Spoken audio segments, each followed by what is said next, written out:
Welcome to Scale Tales. These are tales, stories that other founders, entrepreneurs, small business owners, and subject matter experts will share about those magical moments when they scaled an entire business or perhaps a product or service line within a business.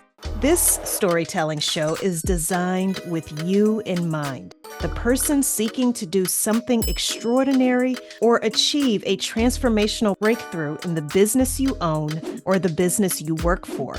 Our goal is for you to not just be inspired by the words you hear, but to be equipped to take action. And as for me, who am I? Well, I'm Alicia Butler-Pierre. I'm the creator and producer of this show, and I'm the founder of a company called Equilibria Incorporated. Welcome to Scale Tales. The Project Management Institute, also known as PMI, defines project management as the use of specific knowledge, skills, tools, and techniques to deliver something of value to people. Welcome to Scale Tales, the business storytelling podcast where entrepreneurs, executives, and experts share moments when they achieved scale that seemed impossible. I'm Alicia Butler-Pierre, and I'll be your guide as we learn about an unlikely topic. It comes from the queen of project management. She will share the time when she implemented a new technology for the largest jail south of the Mississippi River. This episode is brought to you by Equilibria Incorporated. Equilibria provides training to assist fast-growing companies in documenting and improving their key processes for maximum operational performance. Visit eqbsystems.com to learn more. That's eqbsystems.com. Cheryl Taylor is the co-founder of TPM Services, a project management consultancy. It's been said that the most effective leaders are those who are willing to try new things and can accomplish big goals through others. And as you'll soon discover, Cheryl is the embodiment of an effective leader. This is episode 6, how Cheryl Taylor implemented a large jail technology upgrade. I'm Cheryl Taylor. I was born in Birmingham, Alabama. My career actually started with Bell South, and I worked in Bell South for many years. But one day at lunch break, a friend asked me if I would go with her to a job fair. And I said, sure. And we put on our walking shoes and walked maybe 2 blocks from 675 West Peachtree down the street to the job fair. And I thought, gosh, this is so interesting. I think I'll just participate. I had no plans of looking for a new job. I liked the job that I was currently doing. And I went to the PwC job booth and there shared my work experience, what I was doing at Bell South at the time, and received a job offer. Before I could get back to my office, they were calling me, offering me a job. And I thought, oh my gosh, this is so exciting. Bell South was a large telecommunications company headquartered in Atlanta, Georgia, the city in the southeastern part of the U.S. where Cheryl and her friend went to that career fair. So I went in and shared with my director at the time. I was a senior manager that I had an offer from PricewaterhouseCoopers, and I was just curious if they could match the offer. It was a good increase in pay. And they said, no, sorry, we can't match the offer, but this is what we can do. We had a sabbatical program at the time that allowed employees to take up to a 2-year sabbatical. And if you didn't like what you were doing, after 2 years, you could come back into your same level of position. This sounds too good to be true. But then again, this was back in the 90s, on the tail end of a time when employees could, and often did, spend an entire career at one company. And Cheryl had an important decision to make. Should she do it? Either way, she couldn't lose. So I took the 2-year sabbatical, but I never came back.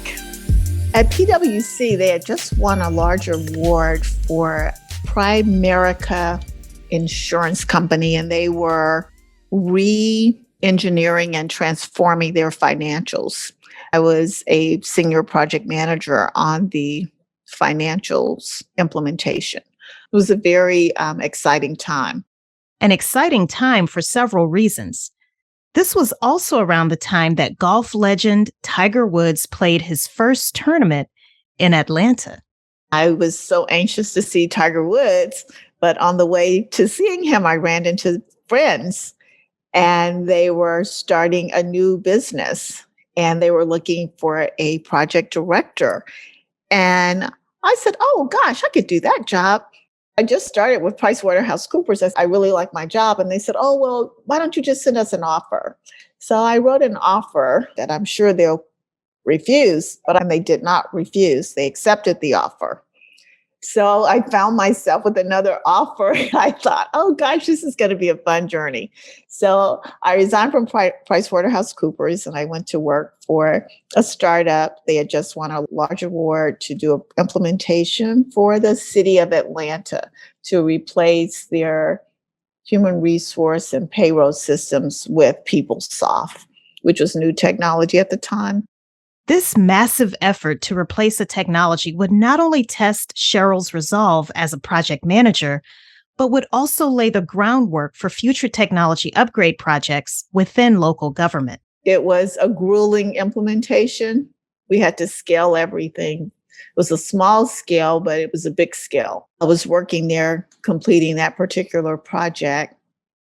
A friend received a call from a recruiter and they were looking for a project manager that had PeopleSoft experience.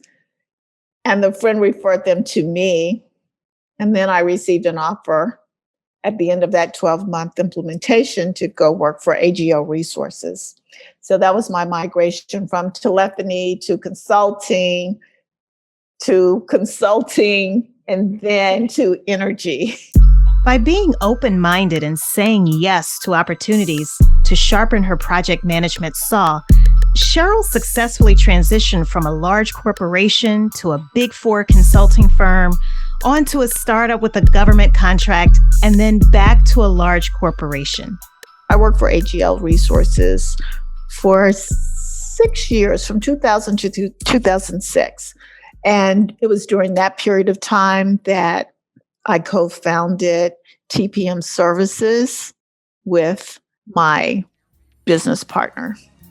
And it was around this time that I first met Cheryl. I remember it so well.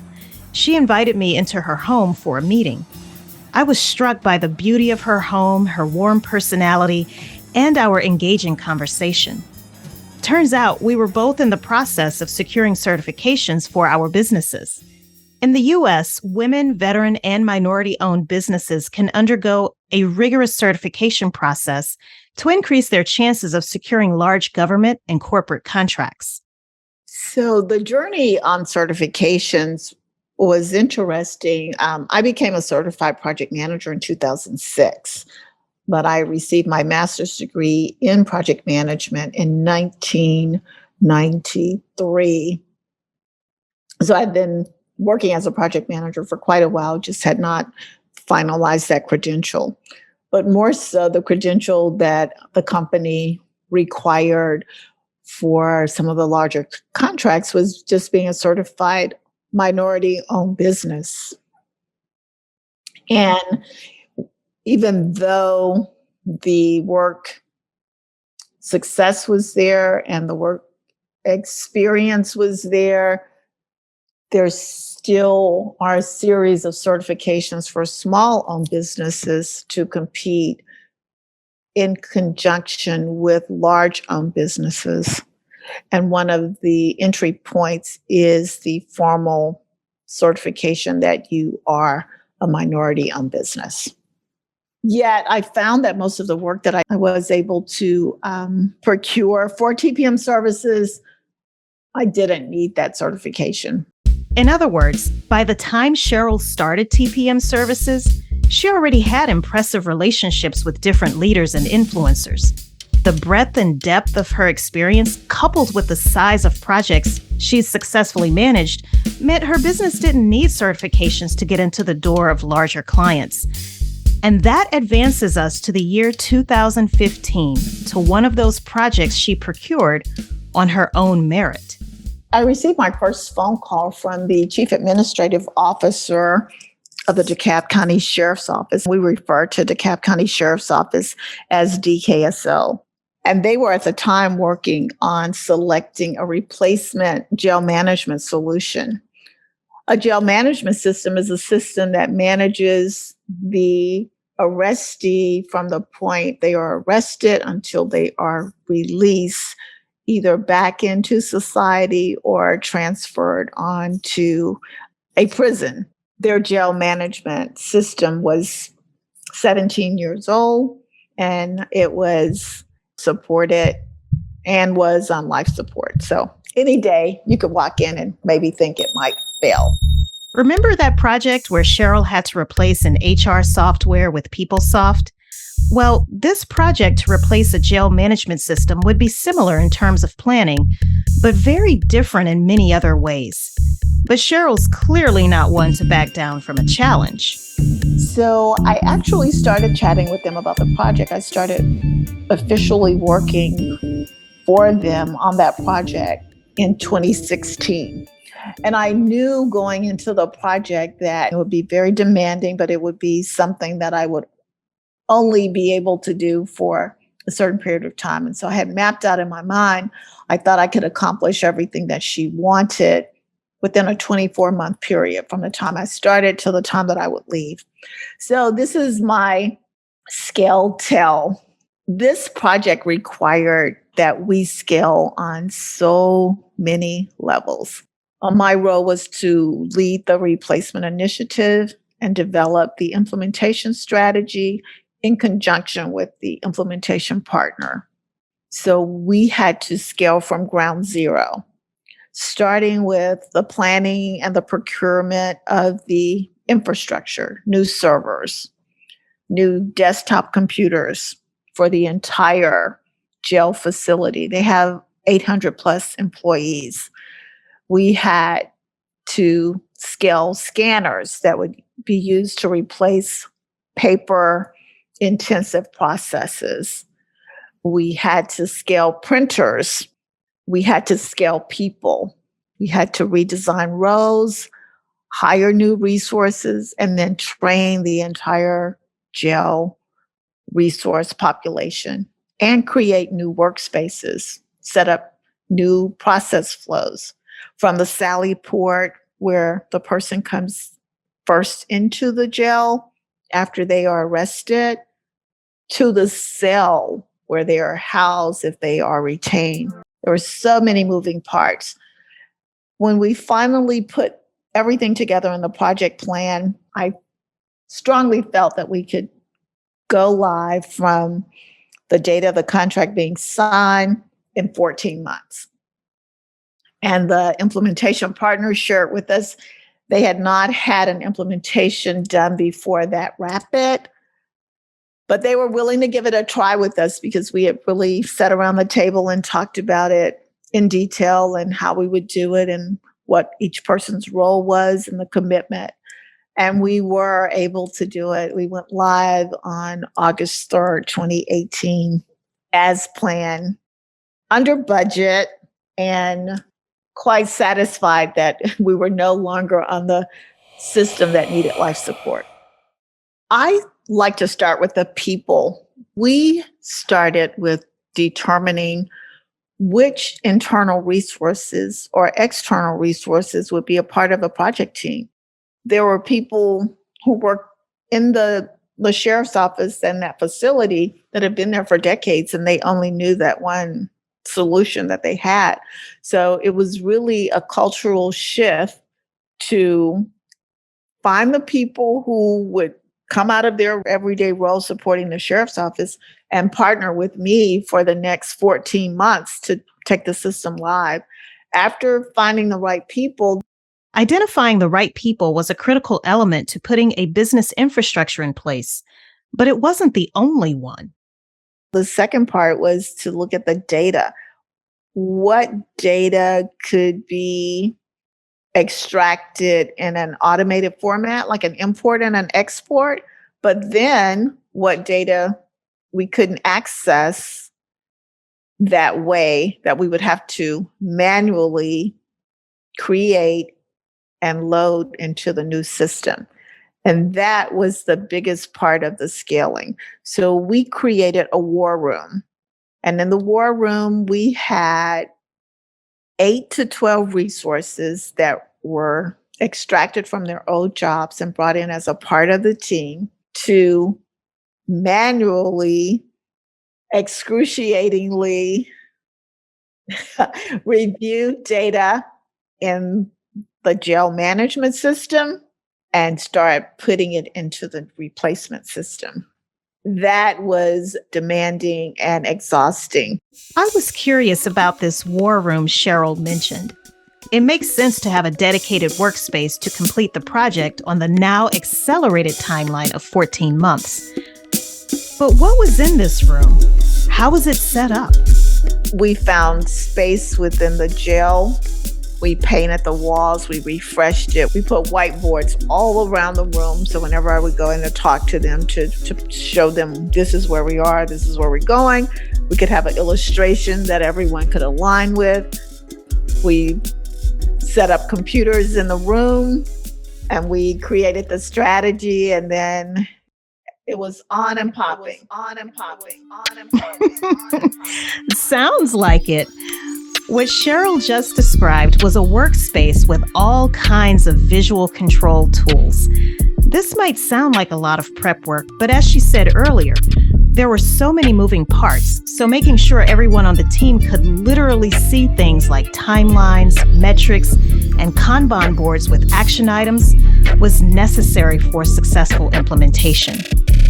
Abraham Lincoln, the 16th president of the U.S., once said, "Give me 6 hours to chop down a tree, and I will spend the first 4 sharpening the axe."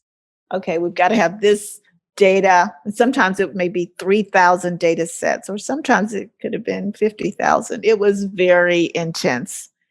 We brought in snacks for the people every day.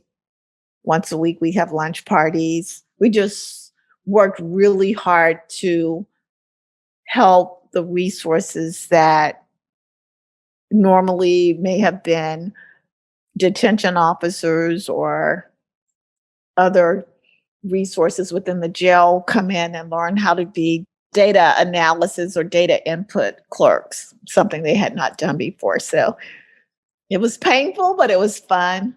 And we have lifetime memories and friends from that event. Was this all day, Monday through Friday, like a typical 8-hour workday? Yeah, it was all day and sometimes overtime and sometimes weekends.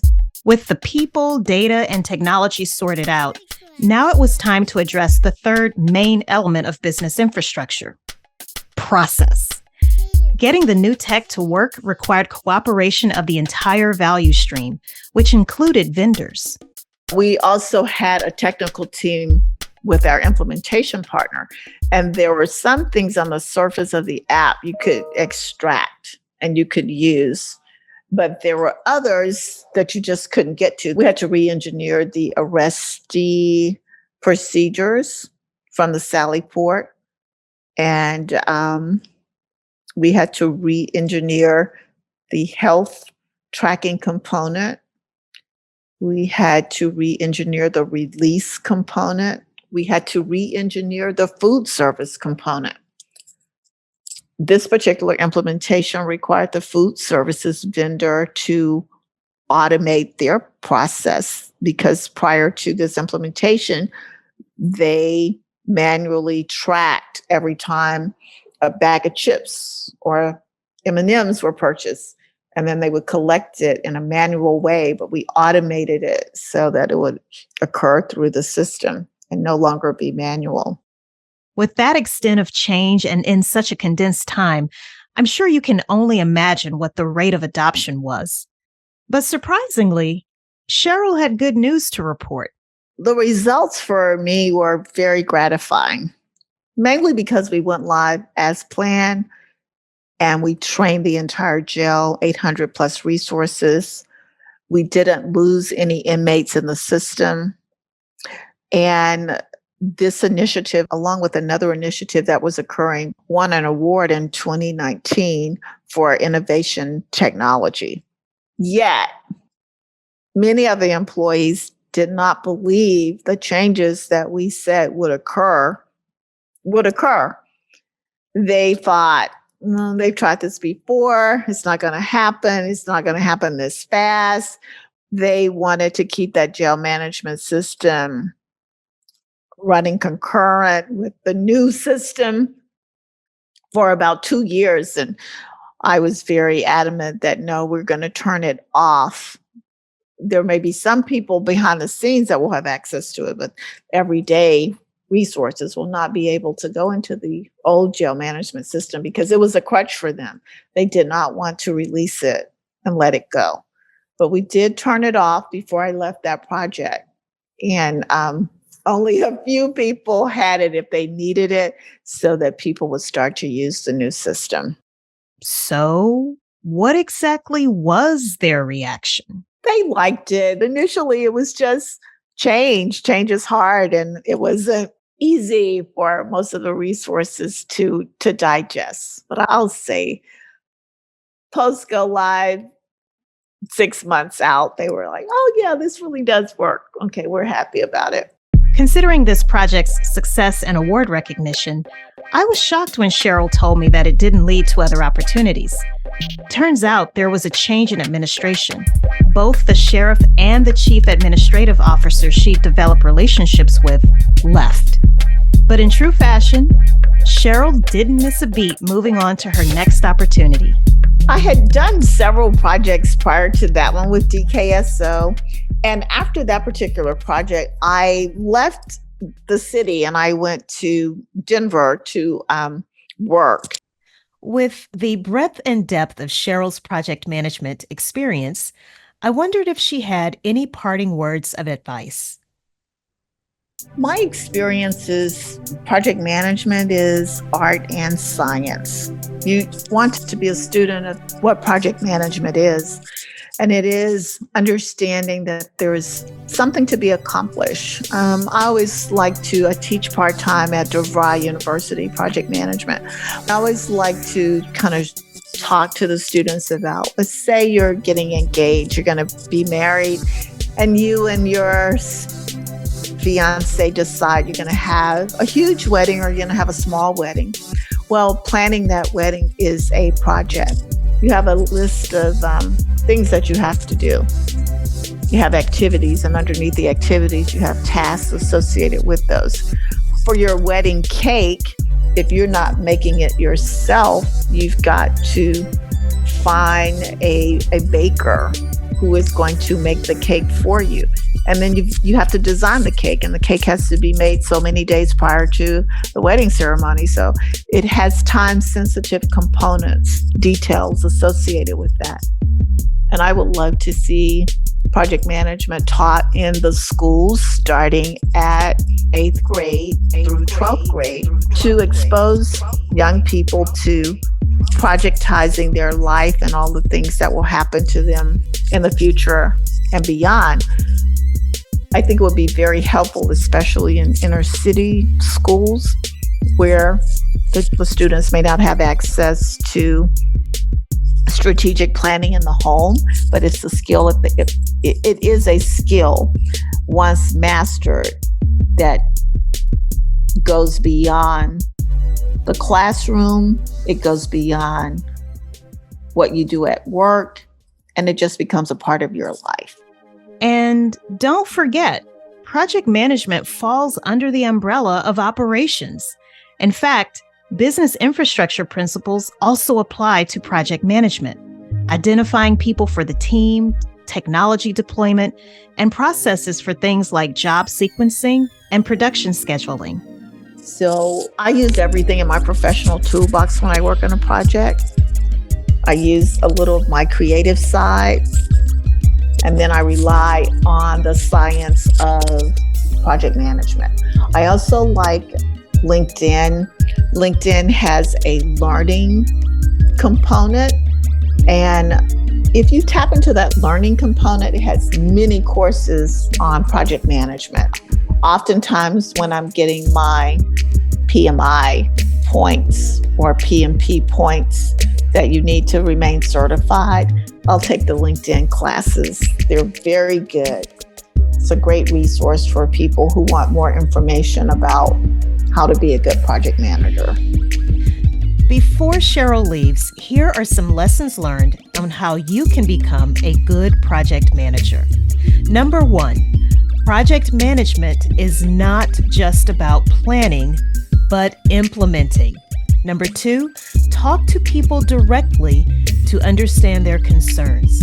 Number 3, schedule frequent huddles or check-ins. You may even want to create a war room. 4, stick to the budget and timeline established to the best of your ability. Number 5, communicate your progress along the way. And 6, apply project management both professionally and personally. Cheryl, thank you so much for stopping by to share your scale tale with us. Well, it was so much fun to chat with you. And I feel very grateful that you selected me as someone to share a scale tale. A special thanks again to my mentor, Cheryl Taylor. We'll have links to the resources she recommends, as well as her LinkedIn profile and other contact information at scaletalespodcast.com. Again, that's scaletalespodcast.com. Thank you for listening. If you learned something valuable from this episode, please leave us a 5-star rating and review wherever you're listening. Make sure you subscribe to the show so that you don't miss it. And while you're at it, leave a 5-star rating and review wherever you're listening.